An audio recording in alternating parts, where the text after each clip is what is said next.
بالله من الشيطان اللعين الرجيم. بسم الله الرحمن الرحيم. الحمد لله الذي هدانا لهذا وما كنا لنهتدي لولا أن هدانا الله. لقد جاءت رسل ربنا بالحق. مولانا ومولا الثقلين نحو برب المشرقين جد الحسن والحسين سیدنا و مولانا ابی القاسم محمد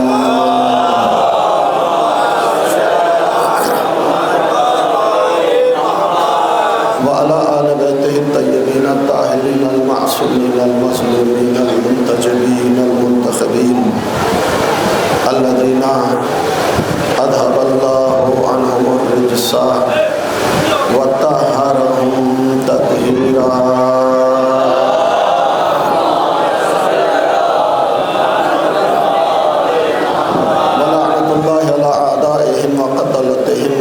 بحقوقهم ومنكر فضائلهم المنحرفين عنهم والشاكين فيهم من الآن إلى قيام يوم الدين. أما بعد فقد قال الله تبارك وتعالى في كتابه المبين وهو أصدق القائلين وقوله الحق. بسم الله الرحمن الرحيم. إن شر الدواب عند الله الصم البكم الذين لا يعقلون. صلوات محمد.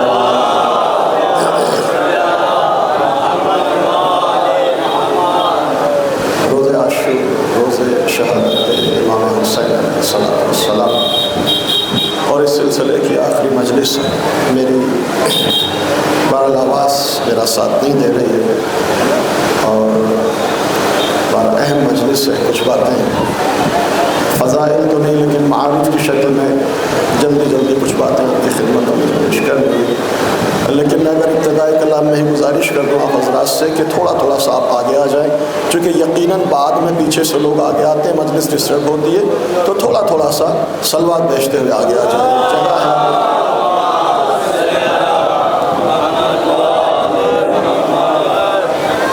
یہ حضرات جو دروازوں میں بیٹھے ہیں وہ اگر جگہ دے دیں تو کافی جگہ ہے. ابھی آگے آ جائیے صلوات بیچتے آگے آئیے تھوڑا سا.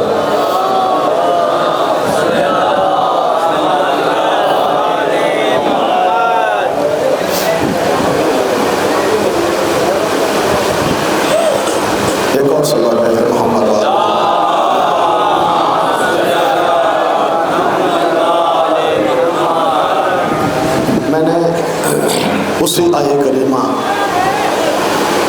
کو پھر آج سلمان سخن قرار دیا جس کے ذیل میں مسلسل حضرات کی سبق خراشی کی. پروردگار عقل سے کام نہ لینے والوں کی مذمت کر رہا ہے. ارشاد ہوتا ہے ان شر الدواب عند اللہ الصم البکم الذین لا یعقلون. جو انسان غور و فکر نہ کرے, جو انسان سوچے نہیں, سمجھے نہیں, عقل سے کام نہ لے, وہ ہمارے نزدیک کیڑے اور مکوڑوں سے بدتر ہے. اسی آیہ کریمہ کی ذیل میں نے چند دن حضرات کی سبق خراشی کی ہے.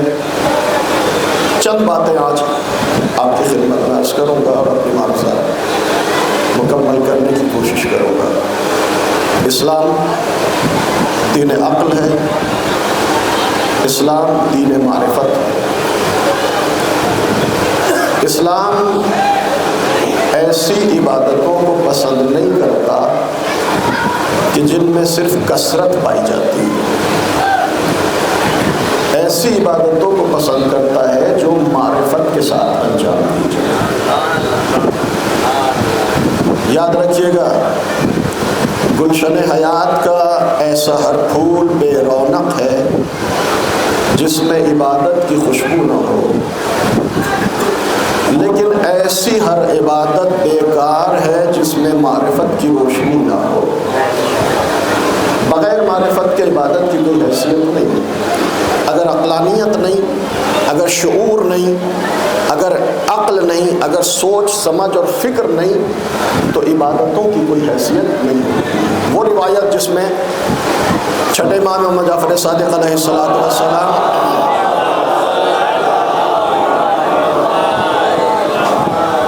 راوی جانے کے بعد کہتا ہے مولا فلان عن دینہ و فضلہ و عبادتہ، مولا میں نے ایک شخص کو دیکھا ہے، ایک آدمی کو دیکھا، بڑا نمازی ہے، بڑا متدین ہے، بڑا پرہیزگار ہے، ہر وقت عبادت کرتا ہے۔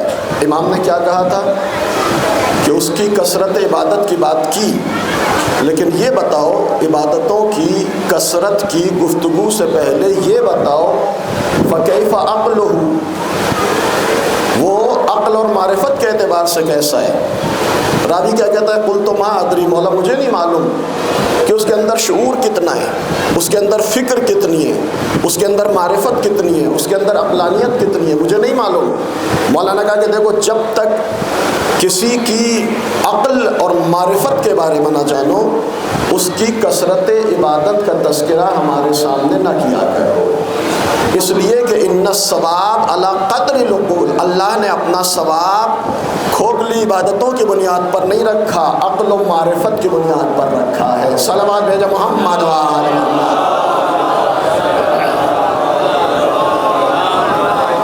اب یہاں سے میں دو تین باتیں آپ کی خدمت میں عرض کروں گا۔ اللہ نے اپنا ثواب کثرت عبادت میں نہیں رکھا، کھوکھلی عبادتوں میں نہیں رکھا، عقل اور معرفت کے بنیاد پر رکھا ہے۔ اب عزیزو یاد رکھیے گا، اب اگر کوئی انسان معرفت کے بغیر،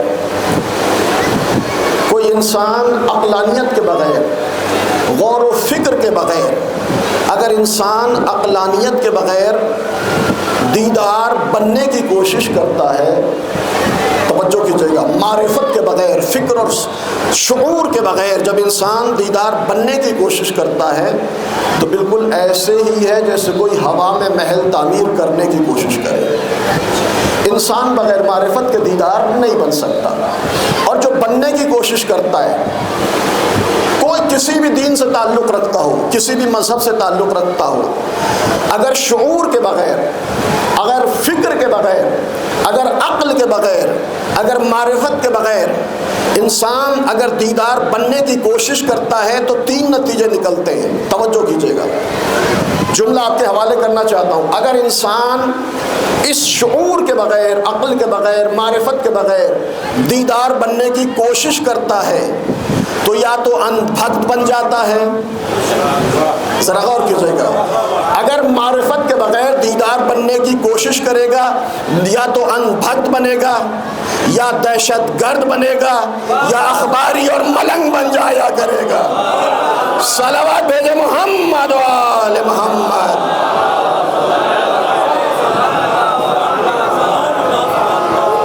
ذرا غور کیجیے گا ان جملوں پہ، اگر شعور کے بغیر، سوچے سمجھے بغیر، دین میں غور کیے بغیر، کسی بھی دین کا ماننے والا ہو، کسی بھی مسلک سے تعلق کیوں نہ رکھتا ہو، اگر شعور، عقل اور معرفت کے بغیر دیدار بننے کی کوشش کرتا ہے، اندھک بنے گا، دہشت گرد بنے گا، ٹیرورسٹ بنے گا، اخباری اور ملنگ بن جائے گا۔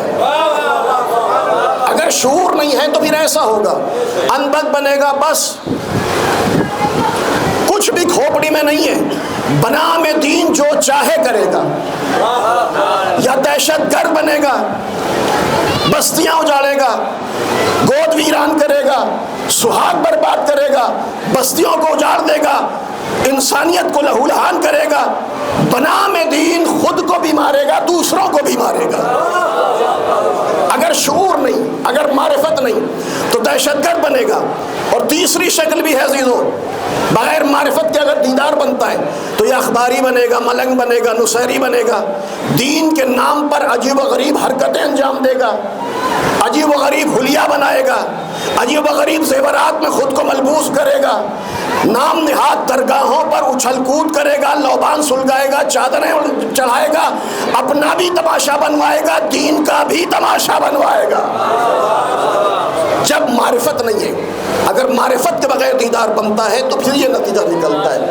ایک جملہ اور کہنا چاہتا ہوں عزیزو، یاد رکھیے گا، آج آپ پوری دنیا پر نظر ڈالیے، آج کسی بھی دین کو، آج دین کو خطرہ، آج دین کو خطرہ بے دینی سے نہیں ہے۔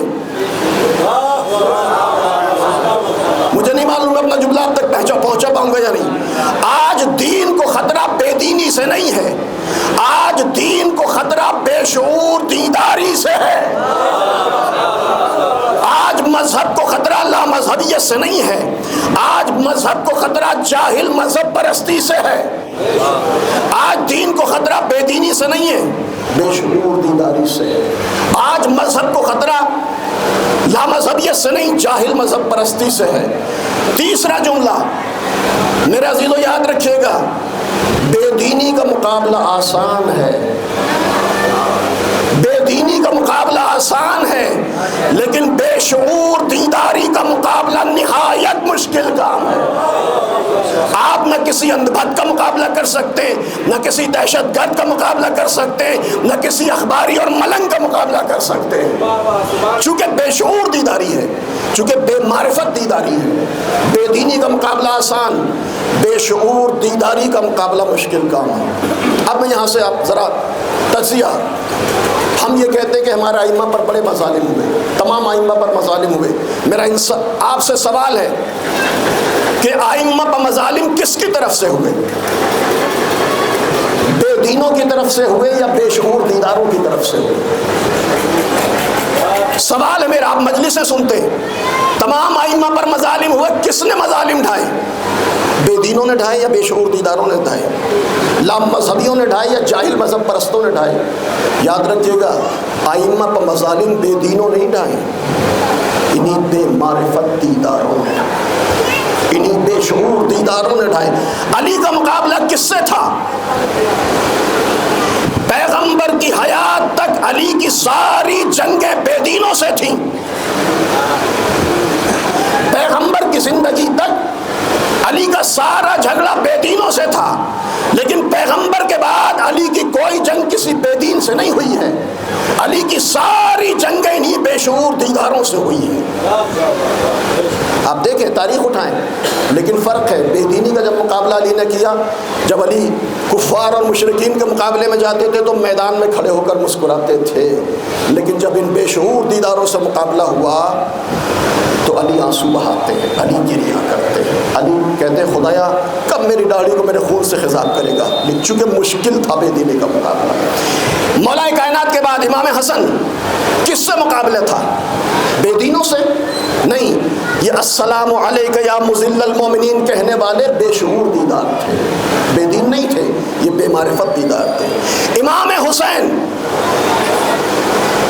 کس سے جنگ کی امام حسین نے؟ کربلا میں کون تھا امام حسین کے مقابلے میں؟ بے دین نہیں تھے، یہی بے شعور دیندار تھے۔ یہ 18,000 بے معرفت نمازیوں کا مجمع تھا جو مسجد کوفہ میں مسلم ابن عقیل کو تنہا چھوڑ کر سیاست کی ڈگڈگی پر بھاگ کھڑا ہوا تھا۔ بے دینوں سے مقابلہ نہیں تھا، بے شعور دینداروں سے مقابلہ تھا۔ یاد رکھیے گا، ہم یہ کہتے ہیں کہ حسین نے نماز کو بچایا، حسین نے قرآن کو بچایا، حسین نے دین کو بچایا، حسین نے حرمت کعبہ کو بچایا۔ میرا آپ سے سوال ہے کہ جب سن 60 ہجری میں حسین مدینہ چھوڑ رہے تھے تو کیا نمازیں نہیں پڑھی جا رہی تھی؟ کیا روزے نہیں رکھے جا رہے تھے؟ کیا موسم حج میں مسلمان حج کرنے کے لیے خانہ کعبہ کے چکر نہیں لگا رہے تھے؟ کیا تلاوت قرآن نہیں ہو رہی تھی؟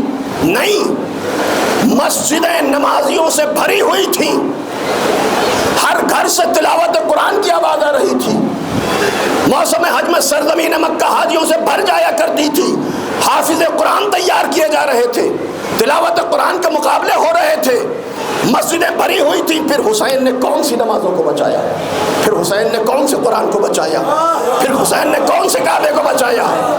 عزیزو، نماز تو تھی لیکن انسانیت ختم ہو چکی تھی، نماز تو تھی لیکن روح نماز نہیں تھی، قرآن تو تھا لیکن حقیقت قرآن نہیں تھا۔ مسجدوں میں سب کہہ رہے تھے اللہ اکبر، لیکن مسجد سے باہر نکلنے کے بعد سب کہتے تھے اللہ بڑا نہیں ہے، ہم بڑے ہیں۔ حسین نے توحید کو بچایا، حسین نے عظمت انسانیت کو بچایا، حسین نے معصومیت کو بچایا، حسین نے شرافت کو بچایا۔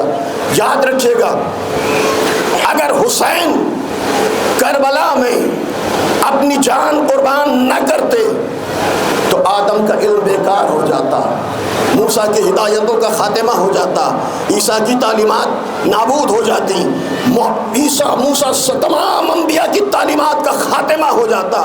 حسین نے اپنی جان عزیز قربان کر کے آدم کے علم کو بچایا، نوح کے تقوی کو بچایا، موسیٰ کی ہیبت کو بچایا، عیسیٰ کے زہد کو بچایا، خاندانی شرافت کو بچایا، علی کی عظمت کو بچایا، فاطمہ کی عصمت کو بچایا۔ انتہا تو یہ ہے کہ اللہ کی وحدانیت کو بچایا۔ یہی وجہ ہے کہ خواجہ اجمیری نے اجمیر سے آواز دی تھی کہ حقا کے بنا لا الہ الا است حسین۔ ایک صلوات بھیجے محمد و آل محمد۔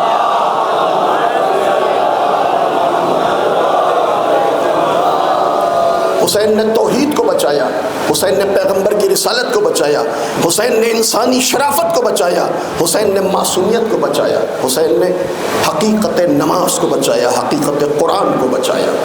کربلا دو شہزادوں کی جنگ نہیں تھی، کربلا دو مقصدوں کی جنگ تھی۔ ایک طرف مقصد حسین تھا، دوسری طرف مقصد یزید تھا۔ ہار اور جیت اگر پہچاننی ہے تو یہ نہ دیکھیں کہ کس کے کتنے سپاہی مارے گئے، یہ دیکھیں کہ کون اپنے مقصد میں کامیاب ہوا۔ سپاہیوں کے قتل ہونے سے اور کم اور زیادہ ہونے سے مقصد جیت اور ہار کا معیار متعین نہیں ہوتا، بلکہ مقصد کو دیکھا جاتا ہے۔ یزید کا یہ مقصد تھا کہ دین کو مٹا دیا جائے، حسین کا مقصد تھا دین کو بچایا جائے۔ چوتھے امام سے یہی تو سوال ہوا تھا، مولا کربلا میں جیتا کون، ہارا کون؟ امام نے جواب دیا تھا کہ دیکھو اگر مسجدوں سے اذانوں کی آوازیں آ رہی ہیں تو سمجھ لینا حسین جیتے یزید ہارا، اور اگر اذانیں ختم ہو گئیں جیسا کہ نہیں ہوا ہے تو اس کا مطلب یہ ہے کہ یزید جیت گیا۔ نہیں، حسین کی جیت ہوئی ہے۔ جیت مقصد سے متعین ہوتی ہے۔ جیت آج یزید کا نام داخل دشنام ہو گیا، آج کوئی یزید کا نام لینے والا بھی موجود نہیں ہے۔ البتہ یزیدیت کے جراثیم کہیں نہ کہیں پائے جاتے ہیں۔ آپ نے دیکھا ہوگا کہ ادھر ایام عزائے ادھر کچھ لوگ جو ہے نعوذ باللہ یزید کی حمایت کرتے ہوئے نظر آتے ہیں۔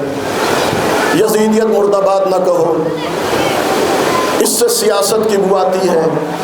کبھی کبھی ہمارے ممبر سے بھی اس طرح کی بات آتی ہے، حسینیت زندہ باد نہ کہو، یزیدیت مرد آباد نہ کہو، اس سے سیاست کی بو آتی ہے۔ کون ان احمقوں کو بتائے کہ اس نعرے سے سیاست کی بو نہیں آتی، تمہاری باتوں سے سامراجیت کی بو آتی ہے۔ اس نعرے سے سیاست کی بو نہیں ہے تمہارے نعرے، لیکن ہمیشہ کچھ لوگ یزید کی حمایت کرتے ہوئے نظر آتے ہیں۔ ابھی 1-2 سال پہلے پڑوسی ملک میں بہت ساری شرارتیں ہوتی ہیں، ایک شرارت ہوئی، ایک ریلی نکالی گئی، یزید زندہ باد کا نعرہ بلند کیا گیا۔ کیا تمہارے یزید کو زندہ باد کہنے سے یزید زندہ باد ہو جائے گا؟ یزید کل بھی مرد آباد تھا، یزید آج بھی مرد آباد ہے، یزید کل بھی مرد آباد رہے گا۔ تمہارے کہنے سے یزید، اچھا آپ ذرا غور کیجئے، ہندوستان میں بھی چند سال پہلے ہمارے ملک میں ایک آواز بلند ہوئی، ایک منحوس آواز بلند ہوئی، ایک شخص نے نعرہ بلند کیا کہ یزید نعوذ باللہ ولی اللہ ہے نا، بڑا نام تھا، بڑی شہرت تھی، بڑا مقام تھا، بڑا ٹی وی چینل تھا، بڑے بڑے پوسٹر تھے ہر چوراہے پر، آپ نے دیکھا ہوگا چند سال پہلے۔ لیکن جیسے ہی یزید کو ولی اللہ کہا، بڑی عزت تھی، بڑی شہرت تھی، بڑا مقام، لیکن جیسے ہی یزید کو ولی اللہ کہا، اللہ نے ساری عزتوں کو خاک میں ملا کر رکھ دیا۔ ڈاکٹر ذاکر نائک کا نام تو سنا ہے آپ نے، کچھ سال پہلے کہا تھا یزید ولی اللہ، اعوذ باللہ یزید ولی اللہ ہے۔ جس سرزمین پر یزید کو ولی اللہ کہا، آج وہاں قدم رکھنا بھی میسر نہیں ہو پا رہا۔ بڑی شہرت تھی، بڑا نام تھا، لیکن جیسے ہی یزید کو ولی اللہ کہا، شہرتیں ختم، عزتیں ملیہ میٹ۔ پالنے والے، تیری بارگاہ میں سوال کرنا چاہتا ہوں، یہاں تو تیری توحید کے دشمن بھی موجود ہیں، یہاں تیری وحدانیت کا انکار کرنے والے بھی موجود ہیں، تو نے کبھی اپنے دشمن کو اتنی جلدی سزا نہیں دی۔ ذرا غور کی جگہ پالنے والے، اس نے ایک مرتبہ یزید کو ولی اللہ کہہ دیا، تو نے ساری عزتوں کو ختم کر دیا، تو نے اپنے دشمن کو بھی کبھی اتنی جلدی سزا نہیں دی، آخر وجہ کیا ہے؟ عجب نہیں قدرت جواب دے کہ دیکھو یہ میری سنت ہے کہ میں اپنے دشمن کو چھوڑ دیتا ہوں، حسین کے مجرم کو معاف نہیں کیا کرتا۔ صلوات بر محمد و آل محمد۔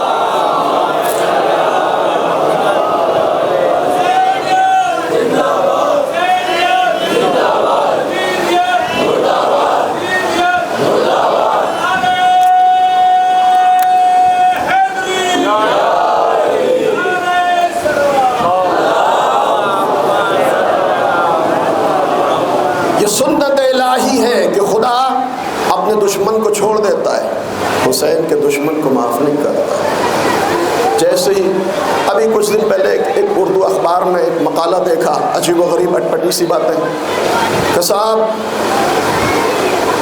عشرے کے دن غم نہ مناؤ، کالے کپڑے مت پہنو، یہ خوشی کا دن ہے،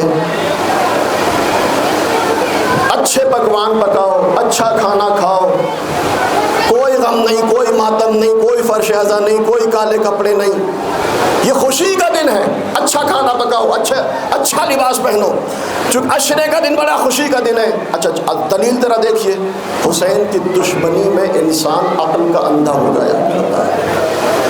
عشرے کے دن ماتم نہ کرو، غم نہ مناؤ، کالے کپڑے نہ پہنو، بلکہ اچھا کھانا، اچھا پکوان، خوشی مناؤ۔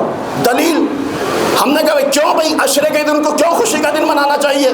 کہ اس لیے کہ عاشور کا دن، عشرے کا دن، 10 محرم کا دن وہ دن ہے کہ جب ایک عاشق اپنے معشوق سے ملا، ایک حبیب اپنے محبوب سے ملا، حسین خدا سے ملے، تو لقاء الہی کا دن ہے، ملاقات پروردگار کا دن ہے، لہذا خوشی منانی چاہیے، ماتم نہیں کرنا چاہیے۔ دلیل بڑی عجیب سی دی ہے، عشرے کے دن اس لیے خوشی مناؤ چونکہ لقاء الہی، ملاقات پروردگار کا دن ہے، حسین خدا سے ملے، خدا حسین سے مل گیا، لہذا خوشی منانی چاہیے۔ اچھا ٹھیک ہے، ہم آپ کی اس بات کو تسلیم کر لیتے ہیں کہ ہم روز عاشور اس لیے خوشی منائیں چونکہ ایک عاشق اپنے معشوق سے ملا، ایک حبیب اپنے محبوب سے ملا، حسین خدا سے ملے، خدا حسین سے مل گیا، لہذا خوشی منانی چاہیے۔ مسلمانوں اگر اس لیے خوشی مناتے ہو عشرے کے دن کہ ایک عاشق اپنے معشوق سے مل گیا، حسین خدا سے ملے، تو پھر تمہیں چاہیے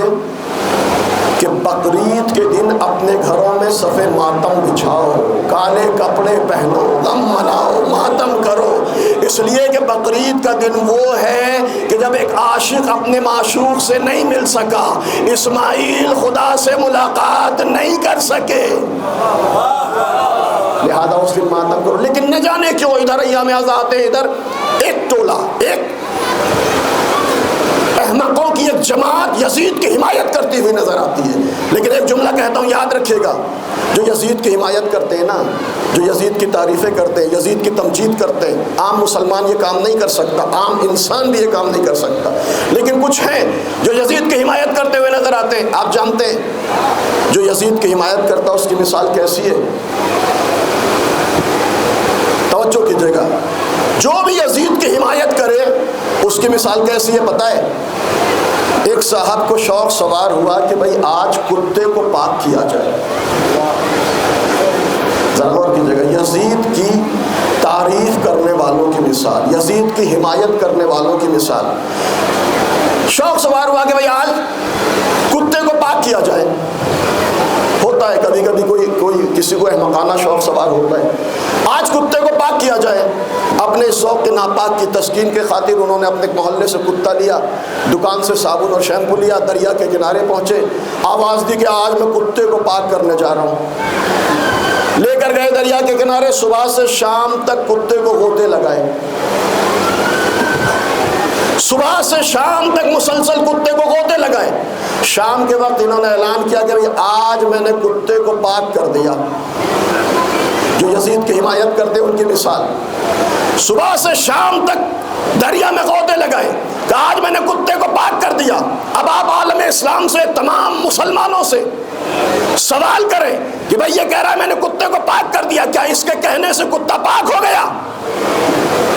پورا عالم اسلام ایک زبان ہو کر کہے گا کہ نہیں، کتا کل بھی نجس تھا، کتا آج بھی نجس ہے، کتا کل بھی نجس رہے گا۔ ارے بھائی ہم کہہ رہے ہیں اس نے بڑے قیمتی شیمپو لگائے، صابن لگایا، کتے کو ہر طرح کا غسل دے دیا، تھوڑی دیر کے لیے مسلمانوں کا کوئی ایک فرقہ، مسلمانوں کی کوئی ایک فرد تسلیم کر لے اس کی بات کو۔ یہ کہہ رہا میں نے صبح سے شام تک غوطے لگا دیے، تھوڑی دیر کے لیے مان لو کہ کتا پاک ہو گیا۔ پورا عالم اسلام کہے گا نہیں، کتا پاک نہیں ہو سکتا، اس لیے کہ اگر کتا نجس ہوتا تو پاک ہو جاتا۔ کتا ہے نجس العین، کتا ہے نجس العین، کل بھی نجس تھا، آج بھی نجس ہے، کل بھی نجس رہے گا۔ کتا پاک نہیں ہو سکتا، چاہے کتنے بھی غوطے لگا لیے جائیں، کتا کبھی پاک نہیں ہو سکتا۔ عالم اسلام کہتا ہے کہ کتا پاک نہیں ہو سکتا۔ ہاں، جو کتے کو پاک کرنے کی کوشش کرے، جو کتے کو پاک کرنے کی کوشش کرے وہ ضرور نجس ہو جائے گا۔ عزیزوں، اسی طرح سے یزید کل بھی لعنت اللہ تھا، یزید آج بھی لعنت اللہ ہے، یزید کل بھی لعنت اللہ رہے گا۔ ہاں، جو یزید کی حمایت کرے وہ یزید کے قد کو بلند نہیں کر سکتا، اپنی نسلی نجاستوں کا ثبوت ضرور دے دے گا۔ صلوات بر محمد و آل محمد۔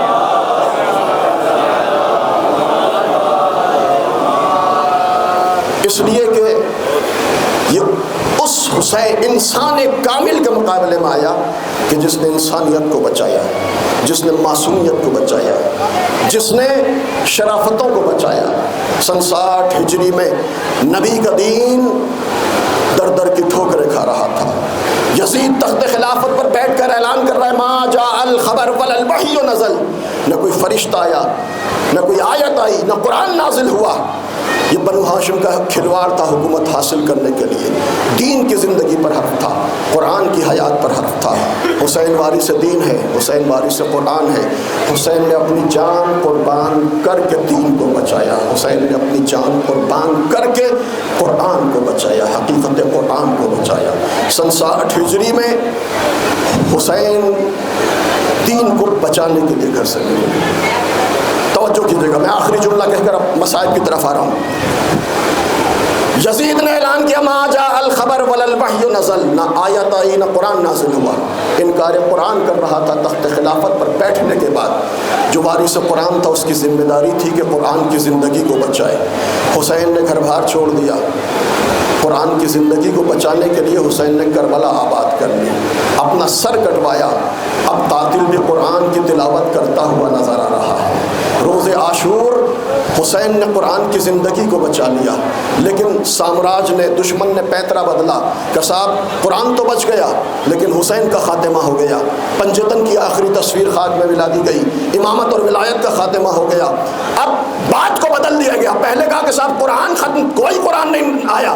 حسین نے جان قربان کر کے قرآن کی زندگی کو بچایا، تو دشمن نے پیترا بدلا کہ قرآن تو بچ گیا لیکن حسین مارے گئے۔ پہلے قرآن کی زندگی پر حرف تھا تو وارث قرآن کی ذمہ داری تھی کہ قرآن کی زندگی کو بچائے۔ عصر عاشور حسین کی زندگی پر حرف آیا، دشمن نے یہ نعرہ بلند کیا کہ حسین مار ڈالے گئے، امامت کا خاتمہ ہو گیا، ولایت کا خاتمہ ہو گیا۔ اب حسین کی زندگی پر حرف ہے۔ جب قرآن کی زندگی پر حرف تھا تو وارث قرآن نے اپنی زندگی قربان کر کے قرآن کی زندگی کو بچایا۔ اب حسین کی زندگی پر حرف ہے، اب قرآن کی ذمہ داری ہے کہ حسین کی زندگی کو بچائے۔ توجہ کیجئے گا، جب قرآن کی زندگی پر حرف آیا تو حسین کی ذمہ داری تھی کہ قرآن کی زندگی کو بچائے۔ اب قرآن کی زندگی پر حرف ہے، اب حسین کی زندگی پر حرف ہے، اب قرآن کی ذمہ داری ہے کہ حسین کی زندگی کو بچائے۔ جس طرح حسین نے اپنی ذمہ داری کو پورا کیا، اسی طرح قرآن نے بھی اپنی ذمہ داری کو پورا کیا، ورنہ کب کس نے دیکھا کہ کٹا ہوا سر ہو، ناؤ کے نیزہ ہو، تلاوت قرآن کی آواز آ رہی ہو؟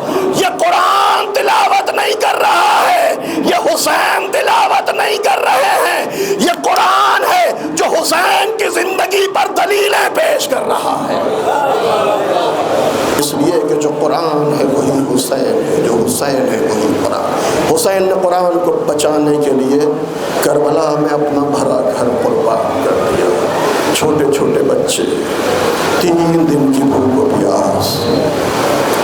اجرکم اللہ روز عاشور، حسین کی قربانیوں کا سلسلہ شروع ہوا۔ پہلے اصحاب کی باری آئی، پھر چاہنے والوں کی انصار کی باری آئی۔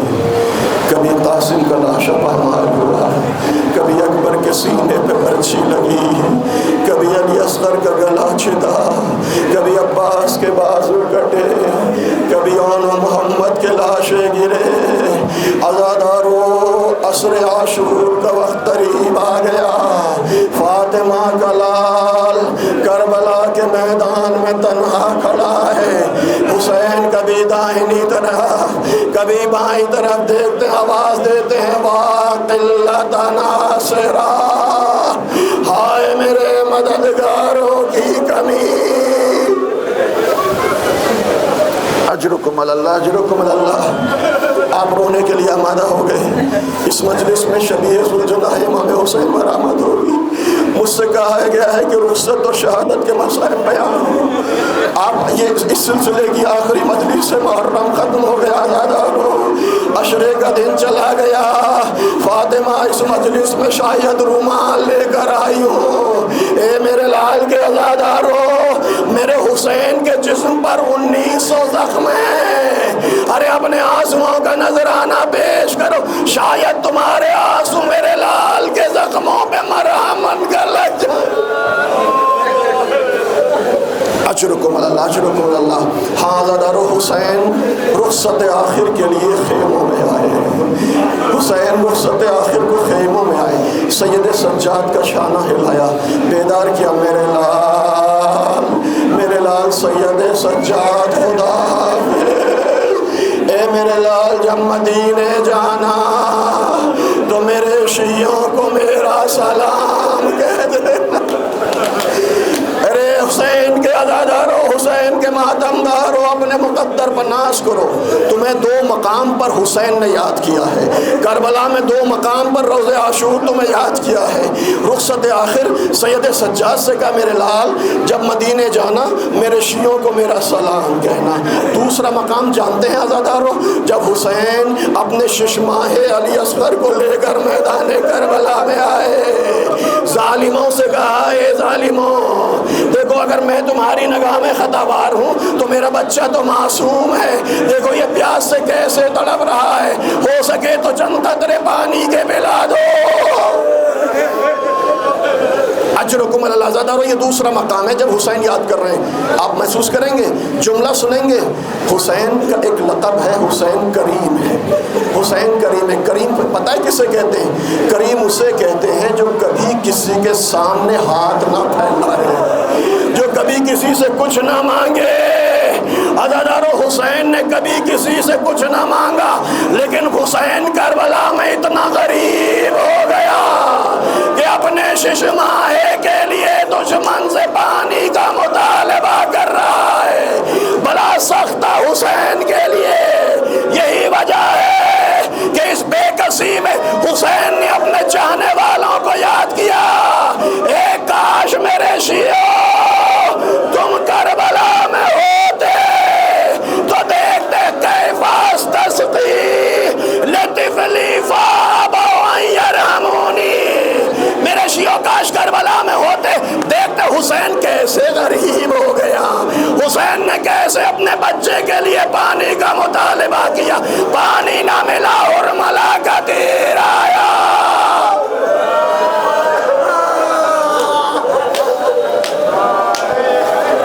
اجرکم اللہ، اجرکم اللہ۔ پالنے والے ہمت دے میں حسین کے مصائب پڑھ سکوں، گریہ کریں آنسو بہائیں، آخری مجلس اس سلسلے کی عزادارو۔ 2 مرتبہ 2 مقام پر حسین نے تمہیں یاد کیا. رخصت آخر میرے لال مدینے جانا تو میرے شیعوں کو سلام کہنا اور کہنا ہے میرے شیعوں جب ٹھنڈا پانی پینا تو مجھ غریب حسین کی پیاس کو یاد کر لینا. اے عزادارو جب فاقہ توڑو ٹھنڈا پانی پیو تو کربلا کا رخ کر لینا. اے کربلا کے پیاسو ہمارا تم پہ سلام ہو. میری ماں بہنیں مجلس سن رہی ہیں. میری ماں بہنوں جب آج اپنے بچوں کو پانی پلاؤ تو رباب کے اصغر کی پیاس کا ماتم کر لینا. حسین کی یتیمہ سکینہ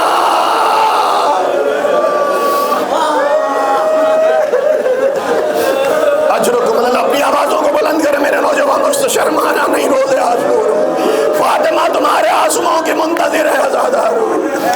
ہاں حسین سید سجاد سے رخصت ہو کر بیویوں سے رخصت ہو کر پورا منظر نہیں پڑھوں گا.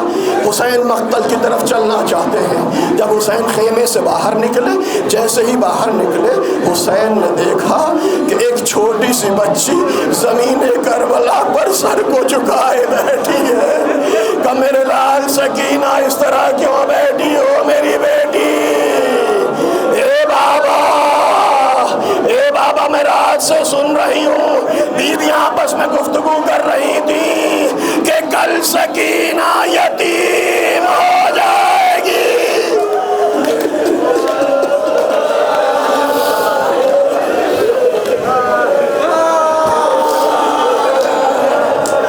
خدا ان آبادوں پہ رحمت نازل کرے.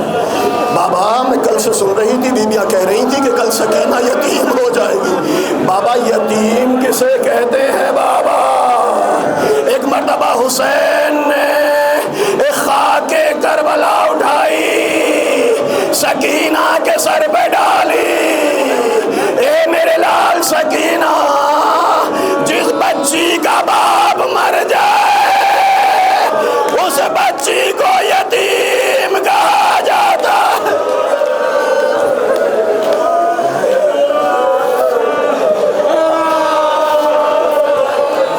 اجرکم اللہ. اللہ مجھے ہمت دے میں مصائب پڑھ سکوں. حسین ذوالجناح پر سوار ہو کر مقتل کی طرف جانا چاہتے ہیں. سکینہ قریب آ گئی.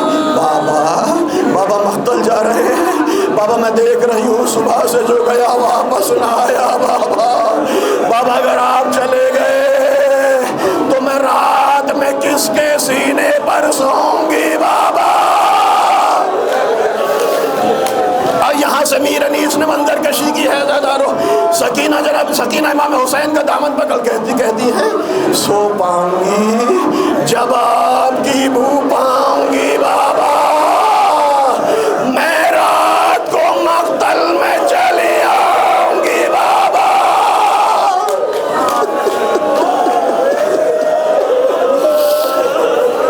میرے بابا مجھے آپ کے سینے کے بغیر نیند نہیں آتی. بابا نیند آئے گی تو آپ کا مقتل تلاش کرتے ہوئے مقتل میں چلے آؤں گا. آپ کا سینہ ڈھونڈتے ڈھونڈتے مقتل میں چلی آؤں گی. امام نے جواب دیا فرمایا نکلتی نہیں سیدانیاں باہر تو راتوں تم کو سلائے گی تمہیں رات کو مادر. چھاتی پہ سلائے گی تمہیں رات کو مادر. وہ کہتی تھی سوئیں گے کہاں پھر علی اصغر. فرمایا کہ بس ضد نہ کرو صدقے میں تم پر.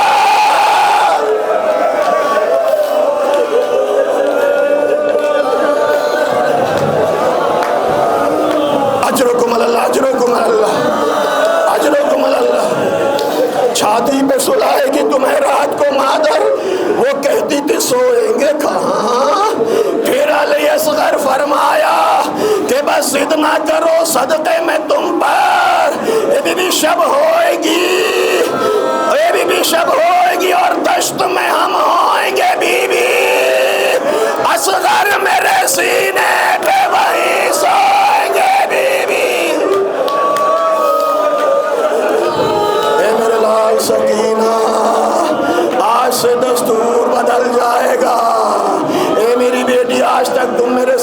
سوتی تھی، اصغر رباب کے سینے پہ سوتا تھا۔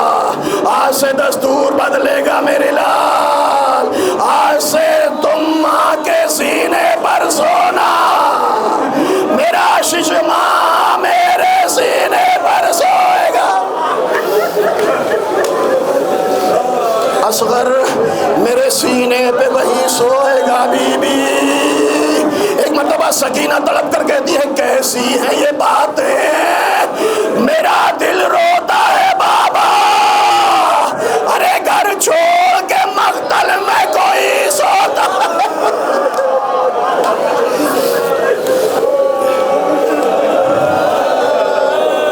خدا آپ کو کوئی غم نہ دے سوائے غم مظلوم کربلا کے، گھر چھوڑ کے مقتل میں کوئی سوتا ہے بابا۔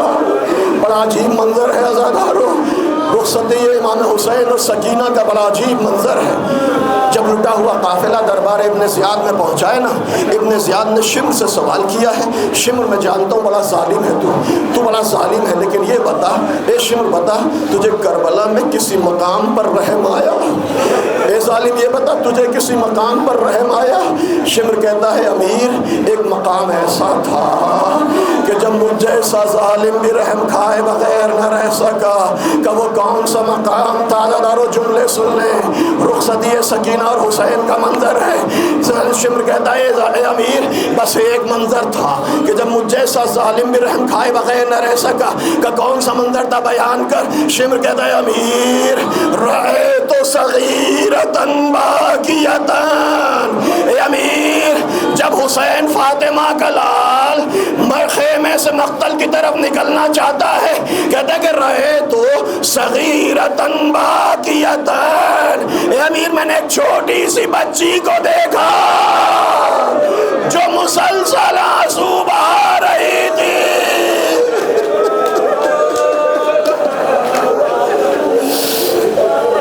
مجھے ایک مقام پر رحم، میں نے ایک چھوٹی سی بچی کو دیکھا، رأیت صغیرۃ باکیۃ جو مسلسل رو رہی تھی، جاءت واخذت بذیل ابیہا، ارے میں نے دیکھا وہ روتی ہوئی بچی حسین کے قریب آئی، آنے کے بعد اس نے حسین کی ابا کے دامن کو پکڑ لیا، وقالت یا ابت انظر الی انی عطشان، روتے ہوئے بچی کہتی ہے بابا اے بابا مجھے دیکھ میں کتنی پیاسی ہوں میرے بابا۔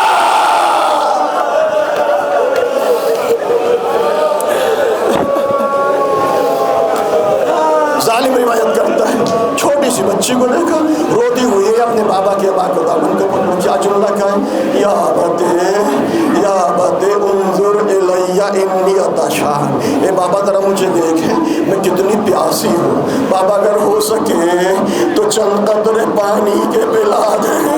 ہائے رے حسین کی مظلومی، ہائے رے حسین کی غربت۔ عزادارو آپ کے گھروں میں بھی چھوٹی بچیاں ہیں نا، باپ کو بچی سے بڑا پیار ہوتا ہے۔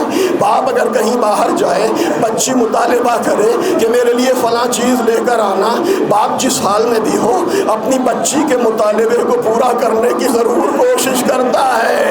اور عزادارو حسین سفر آخر پہ جا رہے ہیں، حسین کی چہیتا سے چہیتی سکینہ کہتی ہے بابا اگر ہو سکے تو چند قطرے پانی کے پلا دیں۔ ہائے رے حسین کی مجبوری، ہائے رے حسین کی غربت۔ ایک مرتبہ حسین نے سر کو جھکایا، آواز دی محبوب الہی کے نواسے ہیں سکینہ، ہم بھی تو کئی روز کے پیاسے۔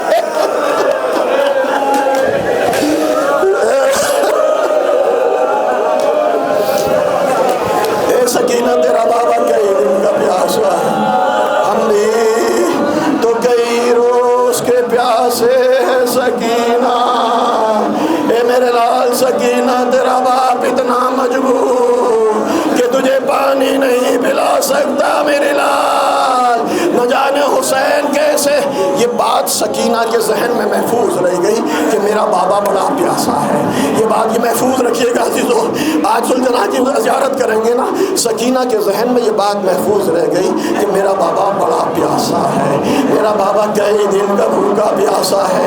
کہا میرے لال سکینہ خدا حافظ.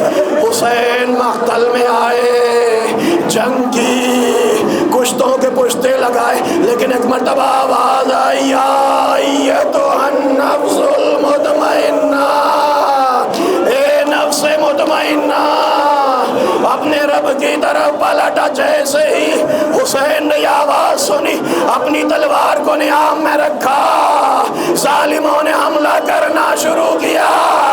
کسی نے تلوار سے حملہ کیا، کسی نے نیزے سے حملہ کیا، کسی نے تیروں سے حملہ کیا. مقتل کہتا جس کے ہاتھ میں کچھ نہ تھا وہ حسین پر پتھر مار رہا تھا.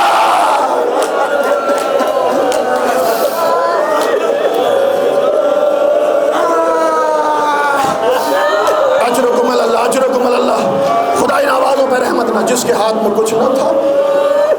زیارت ناہیہ میں امام زمانہ نے مرثیہ پڑھا ہے اپنے جد امام حسین. سلام ہو اس مظلوم پر جس کو پتھروں سے زخمی کر دیا. اجرکم اللہ. حسین زخموں سے چور ہے، پشت فرس پہ ٹہرا نہیں جا رہا ہے، جسم میں اتنے تیر پیوست ہیں کہ فاطمہ کا لال زمین کربلا پر پہنچ نہیں پا رہا ہے. عزادارو آپ نے سنا ہے نا کہ حسین نے سجدہ کیا ہے. حسین نے عصر عاشور زمین کربلا پہ ذہن میں سوال تھا کہ جب جسم میں اتنے تیر پیوست تھے کہ حسین کا بدن تیروں پر معلق تھا تو حسین نے کیسے سجدہ کیا، حسین نے زمین پر کیسے سر ٹیکا. امام زمانہ نے زیارت ناہیہ میں جواب دیا کہ میرا جد مظلوم تیروں کے آسمان پر معلق تھا. شمر آگے بڑھا، وَالشِّمْرُ جَالِسٌ عَلَى صَدْرِهِ.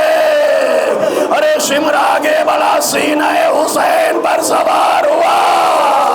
ادھر کے تیر ادھر، ادھر کے تیر ادھر. فاطمہ کا لال زمین کربلا.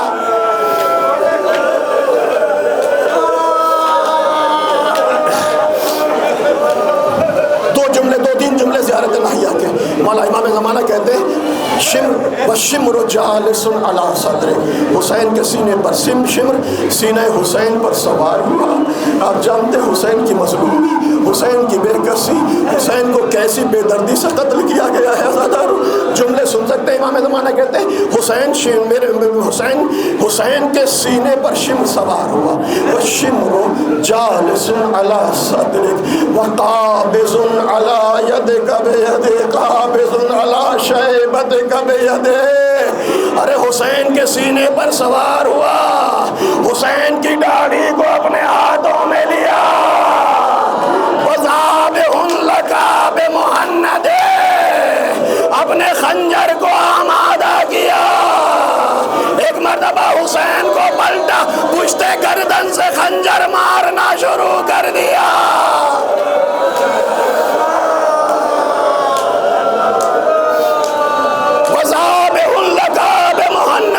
پشت گردن پر خنجر کے وار کرنا شروع کیے. آپ سن سکتے ہیں جملے.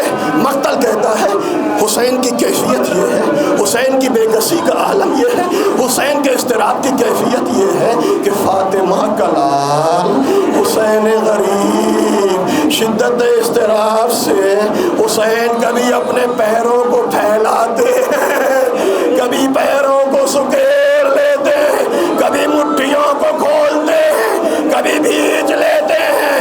بار بار آسمان کی طرف ہاتھ اٹھاتے ہیں، آواز دیتے ہیں یا غیاث المستغیثین. اے فریادیوں کی فریاد سننے والے معبود، مجھ حسین کی فریاد سن لے. اجرکم اللہ. 13 ضربوں سے شمر نے حسین کا سر کاٹا ہے، 13 ضربیں، بڑی دیر سے شمر کاٹا ہے، شمر نے حسین کا بڑی تاخیر سے سر کاٹا ہے۔ ابن زیاد نے سوال کیا تھا، اے شمر تو نے حسین کو شہید کرنا تھا، بڑی میں نے سنا ہے کہ تو نے کند خنجر سے حسین کا گلا کاٹا۔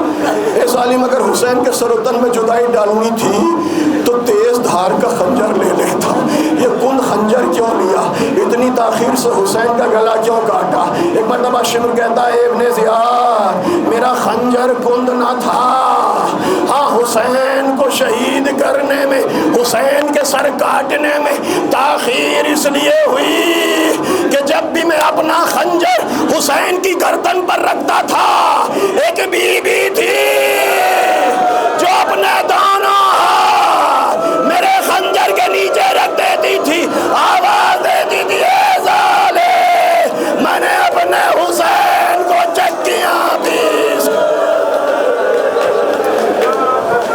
اجرکم اللہ اجرکم اللہ، آخری جملے آزادارو، حسین کا سر تن سے جدا ہوا، فاطمہ کی فریاد اٹھی، زینب بے سہارا ہو گئی، فرات کا پانی نیزوں اچھلا، کربلا کی زمین کو زلزلہ آیا، خون کی بارش ہوئی، لیکن حسین کی خبر شہادت خیمے تک کیسے پہنچے؟